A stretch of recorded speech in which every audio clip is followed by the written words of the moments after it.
चलने लगे हम। बिस्मिल्लाहिर्रहमानिर्रहीम। हम दो बार दो दफ़ा 2 लेक्चर्स में इस टॉपिक को डिस्कस कर चुके हैं, चूँकि टॉपिक ऐसा था जिसके साथ बहुत सी चीज़ें रिलेटेड थी और अभी भी कुछ चीज़ें रहती हैं सॉइल्स के जो इक्वेशंस को डिस्कस हमने करना है।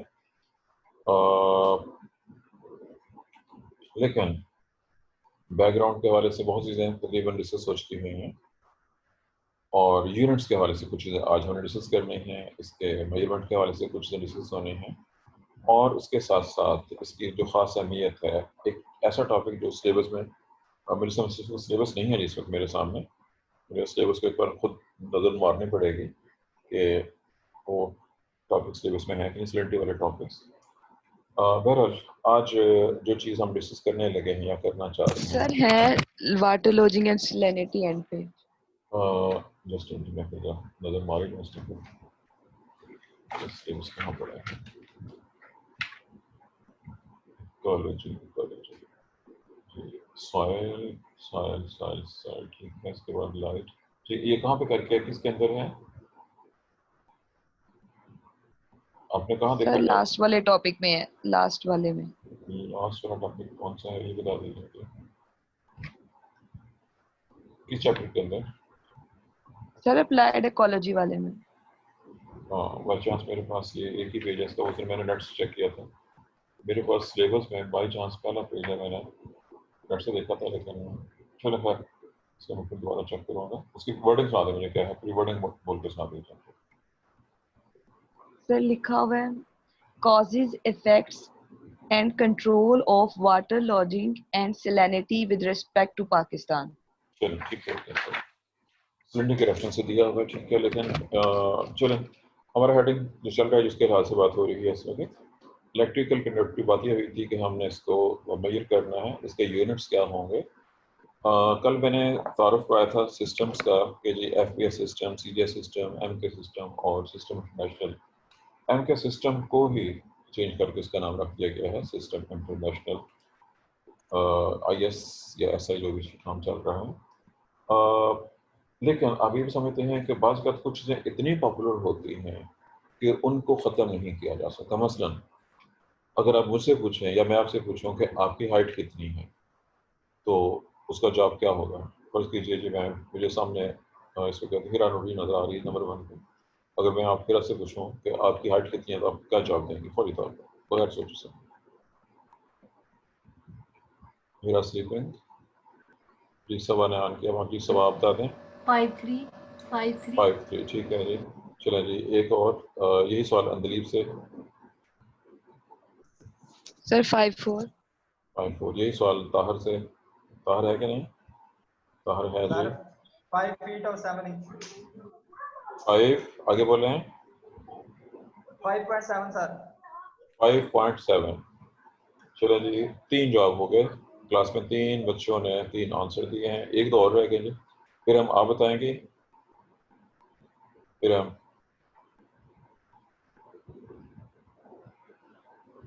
सर 5'2". 5'2" और हिना सर 5.6। 5.6 का आपने। Yes sir 5.6। चलो जी हिना होगी, इसके बाद पुष्टा। सर 5'6". 5'6", सबसे ज़्यादा हाइट क्लास में किसकी है? गर्ल्स साइड पे, गर्ल्स में सबसे ज़्यादा हाइट किसकी है? सर बिस्ला की है। सर समीना की। सर समीना की। नहीं, जिसकी है उसको खुद बात करने देना, वो खुद बताए जी कौन है।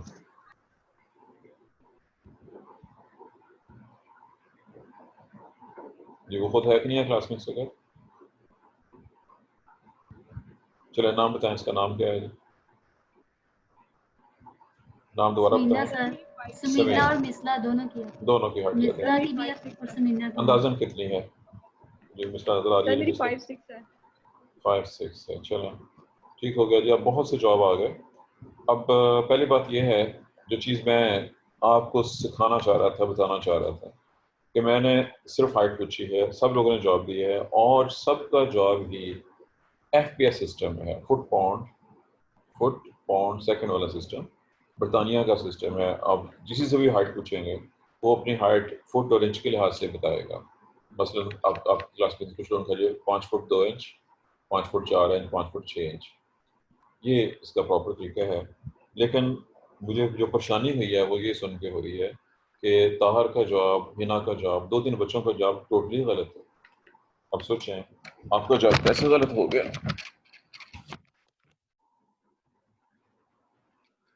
ताहर, सर इन्होंने पॉइंट बोला बीच में।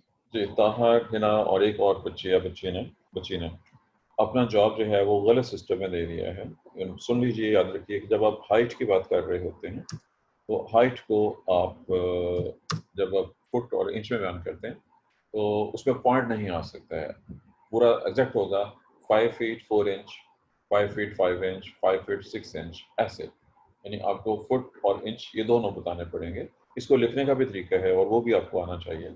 और हिना ने भी कहा था 5.6 और उस लिहाज से हिना का जवाब भी गलत है। और चूँकि बाकी बच्चों ने या बच्चियों ने ये बताया था कि मिसला और एक और बच्ची, अब वो खुद मिसला कह रही है कि मेरी हाइट 5 फुट 6 इंच है, अगर उसकी हाइट 5 फुट 6 इंच है तो हिना की हाइट 5 फुट 6 इंच नहीं हो सकती, वो उससे कम होगी। बहरहाल ये था जी, जो मैं समझाना चाह रहा था कि कुछ चीज़ें इतनी पॉपुलर हो जाती हैं कि उनको ख़त्म नहीं किया जा सकता। अब किसी भी हाइट पूछेंगे वो अपनी हाइट फुट और इंच में ही बताएगा। चूँकि ये ज़्यादा ईजी है फुट और इंच में। इवन अगर आप मुझसे पूछेंगे, मुझे भी अपनी हाइट सेंटीमीटर या मीटर में मालूम नहीं है, उसको कन्वर्ट तो कर सकते हैं, लेकिन मैं भी अगर मेजर की हुई है या मुझे याद है तो मैंने भी अपनी हाइट इसी सिस्टम के अंदर फुट और इंच के अंदर ही मेजर की हुई है और इसी में ही मुझे याद है। और इवन जो वेट है वो भी मैं पाउंड्स में ही करता हूँ। अगर आप BMI से वाकिफ़ हैं तो मैं BMI को भी इसी सिस्टम के अंदर, आप मुझे अपनी हाइट और वेट बताएं तो मैं आपका BMI थोड़े से टाइम में कैलकुलेट करके आपको दे सकता हूँ। जबकि अगर KG और CM में हो तो बहुत मुश्किल है मेरे लिए उसको कैलकुलेट करना, क्योंकि मैंने पहले बता दिया था कि मैंने ज़्यादा जो स्टडी है मेरी वो FP सिस्टम के दौर की थी। बाद में सिस्टम चेंज होता रहा है साथ साथ। बहरहाल मैं उसी तरफ आ रहा हूँ। जिस दौर में मैं पढ़ा हूँ उस दौर तक, उसके बाद तक काफ़ी अर्सा तक, ये तकरीबन सन 2000 से पहले तक की जो किताबें हैं सारी की सारी, उसमें जो EC थी, EC को मेजर करने के लिए जो यूनिट मौजूद था। अब एक बार फिर मुझे जाना पड़ेगा, आप लोगों ने फिजिक्स इतनी सी पढ़ी हुई है कि आप ओहम लॉ से वाकिफ होंगे। रेजिस्टेंस, करंट, एम्पेयर, वोल्टेज, इन चीज़ों का ताल्लुक आपने आई एम श्योर कहीं ना कहीं पढ़ा होगा पहले से। बहरहाल जो इलेक्ट्रिकल यस सर कंडक्टिविटी पढ़ा। है, जो कंडक्टिविटी जो है वो रेजिस्टिविटी का ऑपोजिट होती है। रेजिस्टेंस और कंडक्टेंस एक दूसरे का ऑपोजिट है। जब हम ऑपोजिट कहते हैं तो ये रेसिप्रोकल मुराद है। जब हम कहते हैं ऑपोजिट तो एक्चुअली वो रेसिप्रोकल होता है। जो रेजिस्टिविटी है, रेजिस्टेंस है, उसका रेसिप्रोकल जो है वो कंडक्टेंस या कंडक्टिविटी कहलाती है। रेसिप्रोकल को अब चूँकि प्रॉब्लम ये है जी कि अगर मैं टेक्स्ट में लिखता हूँ तो टेक्स्ट में ये लिखना पॉसिबल नहीं है, क्योंकि जो सिंबल्स हैं मेरे पास, हर सिंपल जो है ये वाला है लिखने का कीबोर्ड, इसमें वो ऑप्शन मौजूद नहीं है। अगर आप किसी के पास वो हो जिसको माइक्रोसॉफ्ट ऑफिस कहते हैं तो उसके अंदर शायद पॉसिबल हो, लेकिन चूँकि मैथ मेरा सब्जेक्ट नहीं है, मैथ में लोग वो कैसे लिखते हैं आई एम नॉट श्योर। अगर मैं हाथ से लिखूंगा तो वो आपको पता ही है कि मेरी राइटिंग अल्लाह माशाल्लाह बहुत खूबसूरत है, उसको देख के किसी को गश भी आ सकता है। Let me try.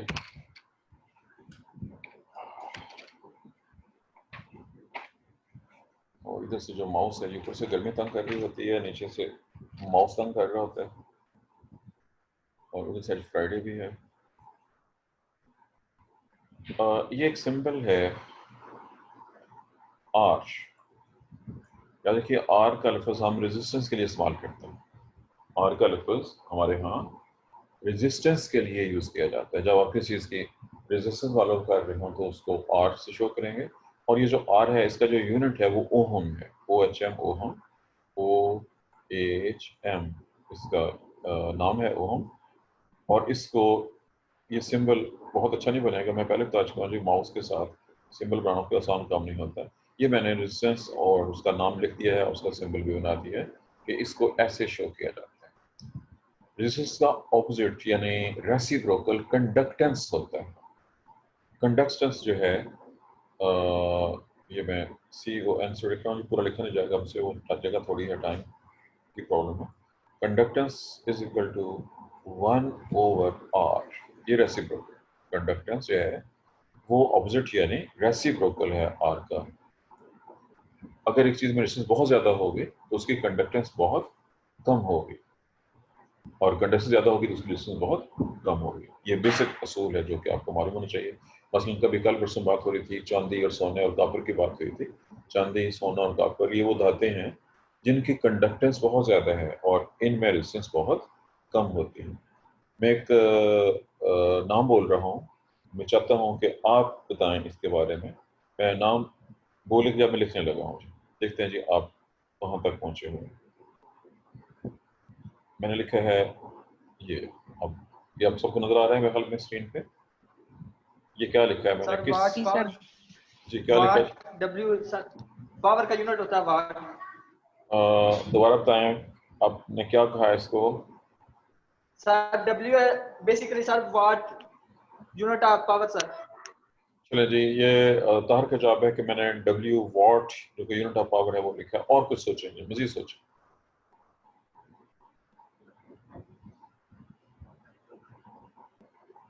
तार का जवाब एक लिहाज से ठीक है, उसके जहन में जो चीज़ आई उसने उसको सामने बयान कर दिया। आप क्या सोचते हैं जी? अंदली आप कुछ कहना चाह रही हैं? सर मुझे ये एक एलिमेंट लग रहा है।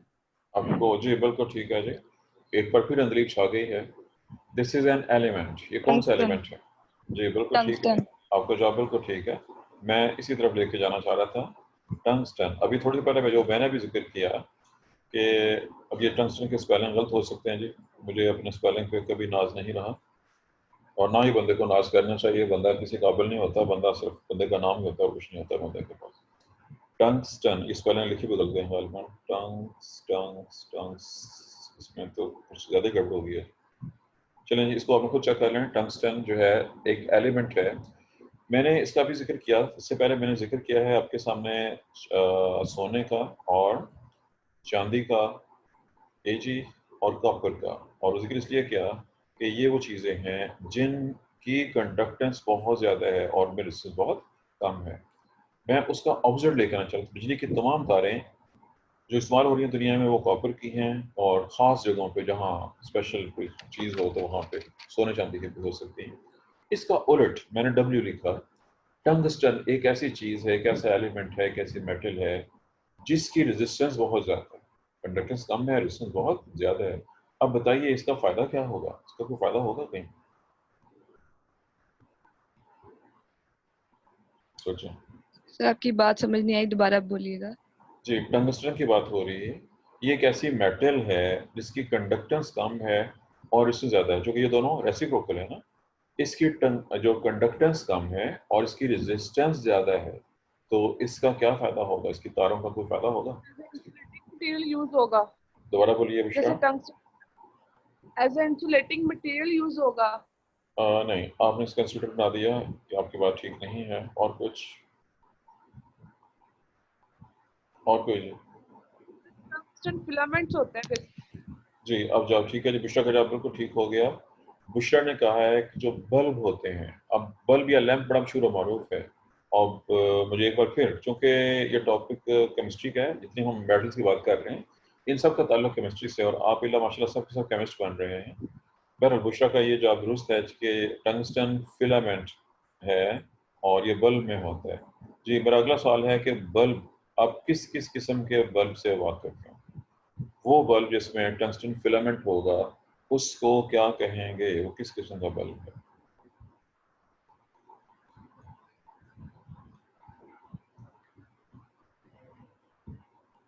बल्ब की टाइप होती हैं, 1 2 3 या 4 तक भी जा सकती हैं। एडिसन ने जो बल्ब बनाया था वो यही टंगस्टन फिलामेंट वाला बल्ब था। उस तरह के बल्ब को क्या कहते हैं? क्या आपके घर में अभी तक ये बल्ब हैं कि नहीं है किसी के?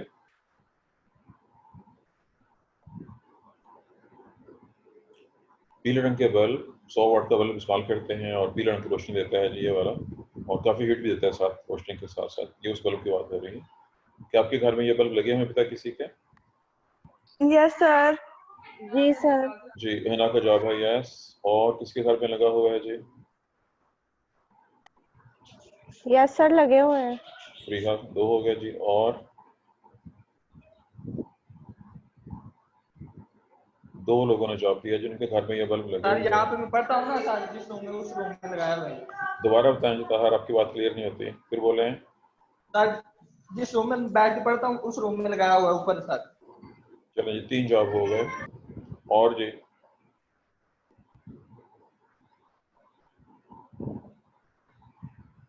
चलें जी, 3 लोगों ने जवाब दिया है और मुझे इन जवाबों से बहुत ही अफसोस हुआ है। सुन लीजिए, अगर आपने अभी तक टंगस्टन फिल्म वाले पीले वाले बल्ब लगाए हुए हैं घर में, तो फिर या तो पहली चीज़ कि आपके पास बहुत सारा फालतू पैसा है।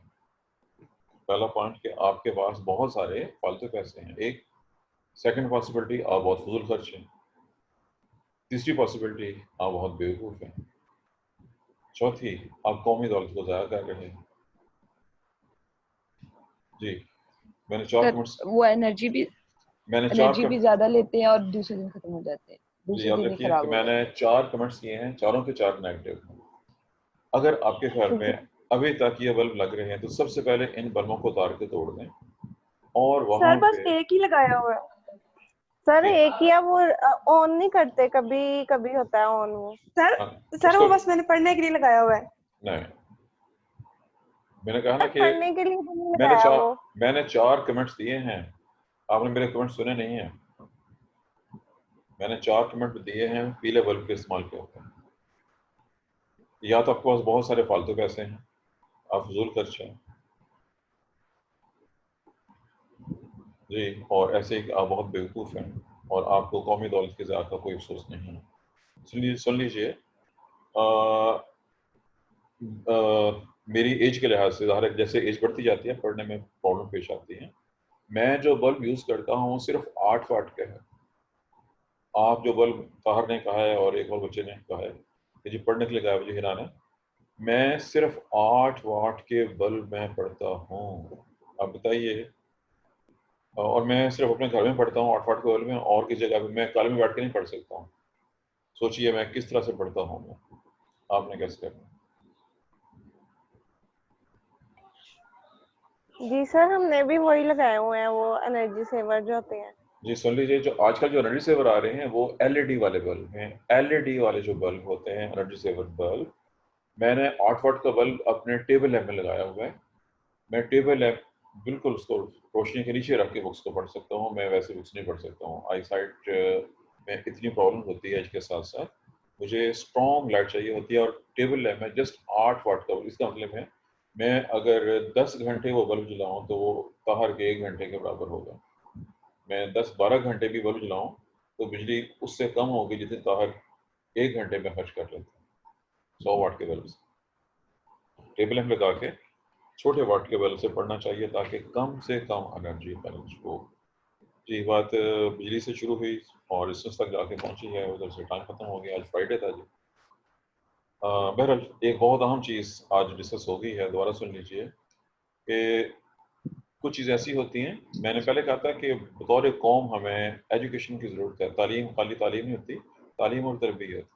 अगर आपके घरों में ऐसे बल्ब लगे हुए हैं जो फालतू बिजली ज़ाया कर रहे हैं, उन सब को रिप्लेस करें। और आजकल जो न्यू बल्ब आ रहे हैं एलईडी, नोट कीजिएगा, मैंने एलईडी का लफ्ज़ इस्तेमाल किया है, एलईडी बल्ब, और सफ़ेद रंग में यूज़ करना है। एलईडी बल्ब अगर लेना भी है तो ये सफ़ेद रंग वाले लेने हैं, क्योंकि ये अदर कलर्स में भी अवेलेबल हैं। ये कम से कम बिजली खर्च करेंगे और ज़्यादा से ज़्यादा आपको रोशनी देंगे। अगर आप टेबल लैंप यूज़ करेंगे तो टेबल लैंप के अंदर ये बहुत छोटी पावर के बल्ब को यूज़ करके आप बड़े आराम के साथ पढ़ सकते हैं। आँखों पे कोई स्ट्रेन नहीं होगा और जेब के ऊपर भी कोई स्ट्रेन नहीं होगा, चूँकि बिजली का खर्च जो है वो बहुत कम हो जाएगा इसकी वजह से। ये है जी वो इंस्ट्रक्शंस, वो हदायत जिनका ताल्लुक़ है हमारे कौम की मशक़ के साथ। बहरहाल आज के लिए जी टाइम ख़त्म हो गया, चूँकि 9 से 9:30 हमारा आधे घंटे का टाइम था आज सिर्फ, और 10 मिनट तो हाज़िर में लग गए थे जी। चलिए फिर अल्लाह हाफ़िज़।